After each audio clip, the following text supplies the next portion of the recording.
kepada Allah kita bersyukur, kepada Nabi Muhammad kita berselawat. Adapun pengertian dari keuangan adalah segala kegiatan perusahaan atau organisasi yang berhubungan dengan cara memperoleh, menggunakan, serta mengelola keuangan untuk mencapai tujuan utama perusahaan. Adapun fungsi dari sistem keuangan antara lain, yang pertama adalah menghimpun dan mengalokasikan sumber daya keuangan. Sistem keuangan bertugas untuk mengumpulkan dana dari berbagai sumber, baik itu melalui pajak, pemerolehan pinjaman atau pendapatan lainnya. Yang kedua adalah memfasilitasi transaksi keuangan. Sistem keuangan ini menyediakan sarana dan prasarana infrastruktur yang diperlukan untuk melakukan berbagai transaksi keuangan seperti pembayaran, transfer dana, atau investasi. Yang ketiga adalah mengendalikan dan mengawasi keuangan. Sistem keuangan ini juga berperan dalam mengendalikan dan mengawasi penggunaan dan pengelolaan dana secara efisien dan efektif. Yang keempat adalah menetapkan kebijakan keuangan. Sistem keuangan ini berperan dalam menetapkan kebijakan keuangan yang mempengaruhi perekonomian suatu negara atau organisasi, seperti kebijakan fiskal, yaitu pajak dan pengeluaran pemerintah, dan kebijakan moneter, yaitu pengaturan suku bunga dan pasokan uang. Yang kelima adalah memitigasi risiko keuangan. Sistem keuangan juga bertugas untuk memitigasi risiko keuangan yang mungkin terjadi seperti kebangkrutan bank atau kerugian investasi. Jadi, secara keseluruhan, fungsi sistem keuangan ini sangat penting dalam menjaga stabilitas dan pertumbuhan ekonomi suatu negara atau organisasi. Baik, bismillah, selanjutnya yaitu struktur sistem keuangan yang mengacu pada organisasi dan komponen-komponen yang membentuk sistem keuangan suatu negara. Ini mencakup lembaga-lembaga keuangan, pasar keuangan, serta peraturan dan kebijakan yang mengaturnya. Dan komponen utama sistem keuangan terdiri dari beberapa komponen utama. Yang pertama yaitu lembaga keuangan, baik bank, asuransi, dan lembaga keuangan lainnya. Dan yang kedua yaitu pasar keuangan, pasar saham, obligasi, dan pasar keuangan lainnya. Dan yang ketiga yaitu pengawasan, peraturan dan lembaga pengawas keuangan. Dan peran sistem keuangan memengaruhi pertumbuhan ekonomi, stabilitas keuangan, dan distribusi kekayaan melalui intermediasi keuangan, yaitu proses pengumpulan dana dari pihak yang memiliki kelebihan dana dan penyaluran dana kepada pihak yang memerlukan. Sistem keuangan memfasilitasi investasi dan konsumsi. Dan sistem keuangan yang sehat dapat meningkatkan efisiensi alokasi sumber daya dan mengurangi ketidakpastian ekonomi. Namun demikian, struktur sistem keuangan yang kompleks juga dapat menjadi sumber resiko sistematik. Sistem keuangan yang baik memerlukan keseimbangan antara inovasi keuangan dan pengaturan yang memadai untuk mengurangi risiko. Dan regulasi yang efektif diperlukan untuk mencegah praktik keuangan yang merugikan dan untuk memastikan perlindungan konsumen. Dan sistem keuangan yang inklusif juga penting dengan memastikan akses yang adil terhadap pelayanan keuangan bagi semua lapisan masyarakat. Dan sistem keuangan yang kuat dan stabil merupakan aset penting bagi pertumbuhan ekonomi yang berkelanjutan. Dan sistem keuangan adalah jantung ekonomi modern dengan memainkan peran kunci dalam mengalokasikan sumber daya dan memfasilitasi perdagangan dan menyediakan perlindungan terhadap resiko keuangan. Urusan keuangan, yaitu seorang manajer keuangan memiliki tanggung jawab dalam mengambil keputusan yang berkaitan dengan keuangan, dan dibagi menjadi 3, yaitu keputusan investasi. Keputusan yang diambil oleh manajer keuangan dalam mengalokasikan dana ke dalam bentuk-bentuk investasi yang akan mendatangkan keuntungan di masa yang akan datang.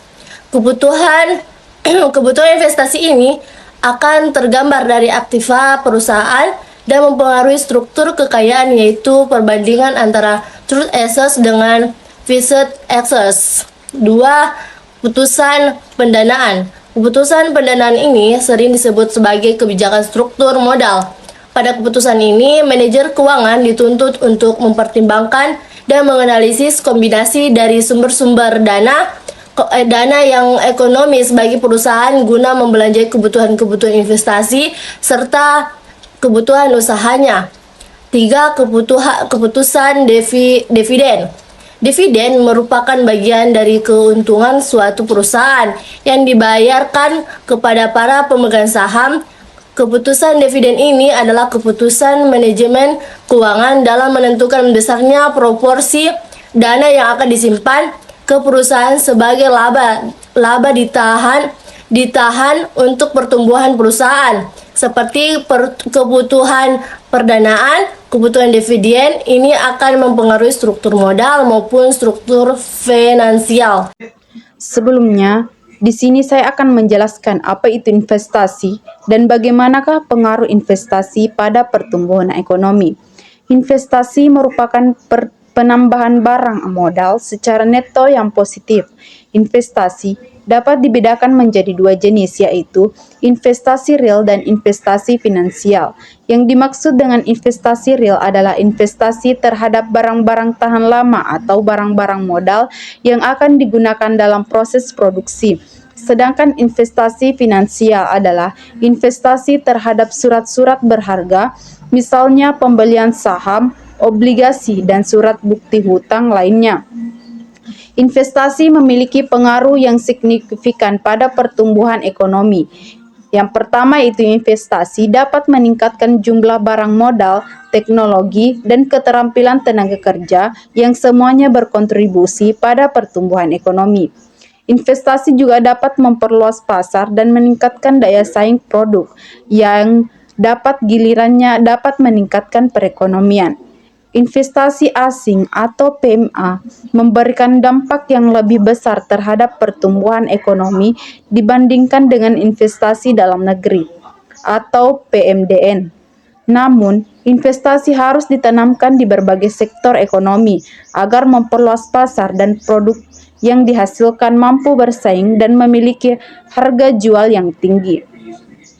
Investasi juga harus diimbangi dengan regulasi dan pengawasan yang memadai untuk mencegah praktik keuangan yang merugikan dan memastikan perlindungan konsumen.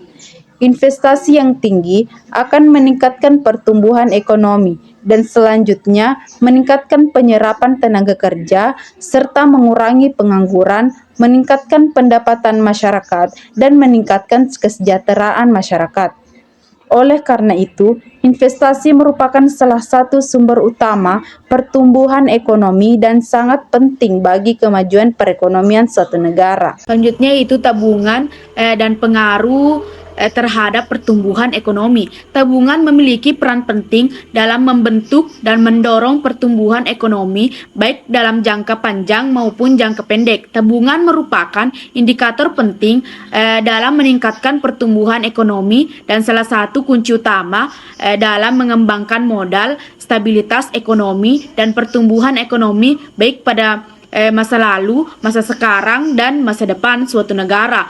Tabungan yang tinggi menunjukkan suatu negara memiliki dana yang berpeluang untuk investasi dan dapat meningkatkan pertumbuhan ekonomi. Selanjutnya yaitu tabungan memiliki beberapa pengaruh terhadap pertumbuhan ekonomi. Yang pertama yaitu sumber pendanaan investasi. Tabungan menyediakan sumber dana bagi lembaga keuangan untuk memberikan pinjaman kepada perusahaan dan individu. Dana ini digunakan untuk investasi dalam proyek produk produktif seperti infrastruktur, teknologi, dan industri yang dapat meningkatkan kapasitas produksi dan investasi. Yang kedua yaitu peningkatan produktivitas melalui investasi yang didukung oleh tabungan. Perusahaan dapat meningkatkan teknologi, pelatihan karyawan, dan efisiensi operasional. Dalam hal ini dapat meningkatkan produktivitas perusahaan yang merupakan faktor penting dalam pertumbuhan ekonomi jangka panjang. Yang ketiga yaitu penciptaan lapangan kerja. tabungan yang digunakan untuk investasi dapat meningkatkan lapangan kerja baru. Peningkatan tenaga kerja memberikan dampak positif terhadap pendapatan masyarakat yang kemudian dapat meningkatkan daya beli dan konsumsi. Yang keempat yaitu peningkatan konsumsi. Tabungan juga memiliki peran dalam meningkatkan konsumsi melalui investasi dan penciptaan lapangan kerja. Pendapatan masyarakat bertambah, mendorong kenaikan konsumsi barang dan jasa. Konsumsi yang meningkat menjadi pendorong tambahan pertumbuhan ekonomi. Yang kelima yaitu stabilitas finansial. Adanya tabungan individu dan perusahaan memiliki buffer finansial dengan memiliki cadangan dana, mereka dapat lebih baik mengatasi ketidakpastian ekonomi, misalnya melalui masa resesi atau kondisi ekonomi sulit tanpa mengurangi investasi atau produksi yang secara signifikan.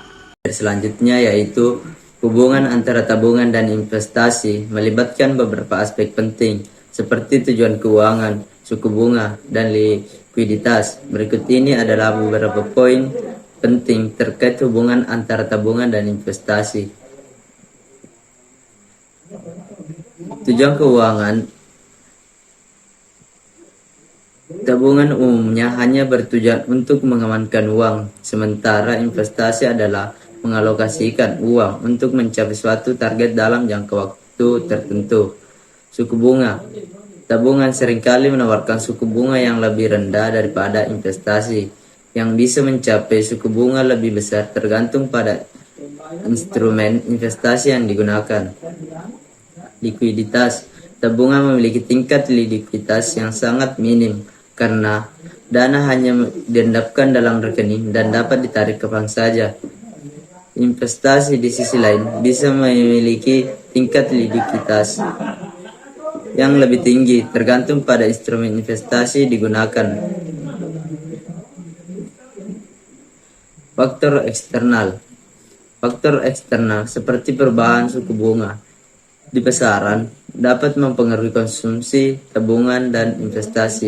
Meskipun tabungan dan investasi memiliki perbedaan dalam tujuan keuangan dan karakteristik, keduanya dapat digunakan bersama untuk mencapai kehidupan yang lebih mulus dan menjaga keanekaragaman. Tabungan dan investasi memiliki perbedaan dalam hal tujuan dan jangka waktu. Tabungan adalah tindakan penyisihan uang untuk tujuan aman, sementara investasi melibatkan pengalokasian uang untuk mencapai target dalam jangka waktu tertentu dengan potensi keuntungan yang lebih besar. Investasi dapat melibatkan instrumen seperti deposito, obligasi, saham, emas, properti, dan lain-lain. Sementara itu, tabungan cenderung memiliki risiko yang lebih rendah dan likuiditas yang lebih tinggi dibandingkan dengan investasi. Dalam konteks ekonomi, konsumsi, tabungan, dan investasi saling terkait sebagai sebagian dari pendapat nasional, di mana tingkat konsumsi yang tinggi dapat mempengaruhi tingkat tabungan dan investasi. Dalam konteks ekonomi, tabungan, investasi, dan konsumsi saling terkait sebagai bagian dari pendapatan nasional. Tingkat konsumsi yang tinggi dapat mempengaruhi tingkat tabungan dalam investasi. Misalnya, tingkat konsumsi yang lebih tinggi dapat menyebabkan tingkat tabungan yang rendah, yang pada gilirannya dapat mempengaruhi tingkat investasi.